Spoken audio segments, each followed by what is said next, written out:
Our trailers of the social realism genre usually social issues covered through the plot, whether that's basis or ideology. A method we used to portray the genre of the trailer was through location. Most of the time, social realism films are based around the working class, which means that locations are rundown and industrial. For example, the location used in Fish Tank and Trainspotting. The main social issue covered in 18 is drug taking. Common representations of drug users are heavily stereotyped and demonised within the media. We wanted to make our film more accessible for a large target audience and highlight how vulnerable normal people are to being sucked into addiction, which can easily spiral out of control.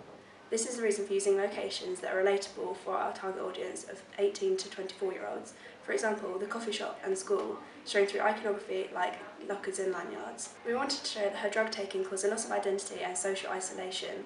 This was shown in the alley location, in the shot of the protagonist in the centre of the screen, with a large space around her. This portrayed that the character is marginalised. Our trailer conforms to teaser trailer conventions due to being 1 minute long and enigmatic through the use of restricted narrative and the choice of our titles.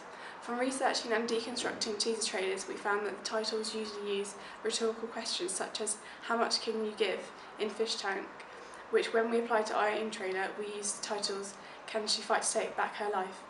Our teaser trailer uses restricted narrative with the shots of the drug taking and not actually mentioning drugs in the titles. After researching the codes and conventions of teen social realism films, we found that a lot of them subverted Todorov's narrative theory, as there's no happy ending or points of equilibrium.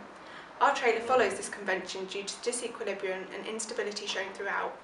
We use restrictive narrative in the trailer by breaking up footage with short titles about the plot, giving away enigmatic pointers towards the storyline. The point of social realism films is to create a realistic outlook on society's issues, in our case, teenage depression and its consequences, and communicate an accurate message about them. This includes inconclusive points in the trailer, such as the unanswered rhetorical question in the titles, leaving the audience wanting to know more about the character's situation. Our teaser trailer conforms to the conventions of our genre social realism. This genre tends to explore the gritty truths in society, following the journey of an individual.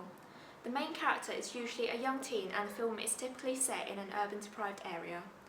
I deconstructed the mise-en-scene used in Ill Manners, which conformed to conventions as they featured close-up shots of the protagonist weighing out cocaine and a young teenage girl smoking in the toilet. The trailer we produced, called 18, included a close-up shot of the protagonist smoking in a shelter at a park. We thought that this would be effective as there's graffiti on the walls and was quite deserted, implying that she was homeless. The actress is also seen running away in a subway, shot under low-key lighting, using a GoPro to track her, which created a fisheye effect. This scene could be seen as her running away from her problems, as social realist films usually revolve around the protagonist trying to overcome difficult circumstances in their life.